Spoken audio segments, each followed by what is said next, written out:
Tole galatooma kabajamoo fayyaayi kabajamoo muummichi keenya nu gidduutti argamanii ibsaala yeroo irratti biyyattiin keessa jirtu nu ibsuudhaaf nu gidduutti argamuu isaaniitiif galatooma jechuun barbaada. Egaa akka walii galaatti biyyi keenya rakkoowwan hedduun nu mudatee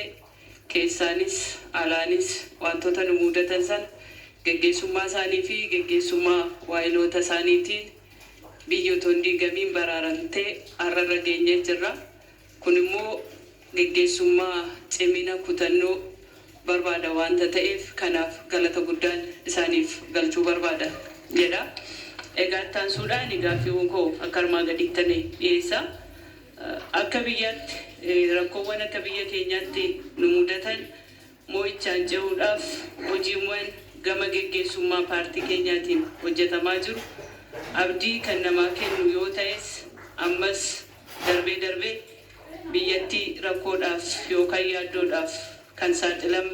akka isaan saaxilaman rakkoowwanii fi yaaddoowwan akka ta'aniif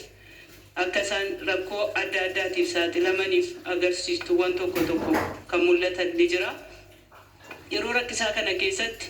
caaseffamni federaalaadhaa hanga dakaatti jiru ejjennoo wal fakkaataa qabatanii rakkoo biyyattii mudate hiikuudhaaf akka paartii biyyaalessaa fi mootummaa tokkootti socho'uu caalu miidiyaalee hawaasaa irratti ba'anii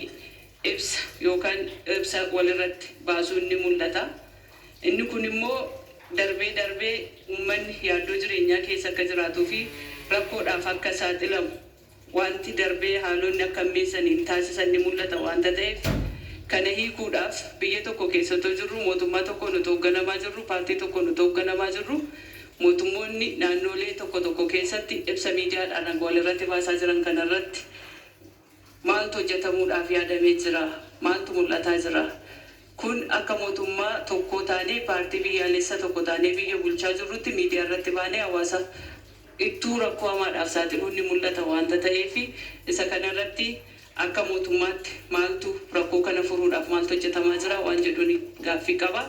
Itti dabalee akkasumas yeroo ammaa kana wanti mul'achaa jiru yeroo baay'ee uummata gidduutti mootummaa gidduutti yaaddoo fi shakkiin akka uumamuuf wantoonni miidiyaalee hawaasaa gubbaa irratti darbatamaa jiran haasa'amaa jiran kan baay'ee amantummaa uummanni mootummaa irraa qabu amantummaa uummanni waliin qabu kan diigaa jiran wanta ta'eef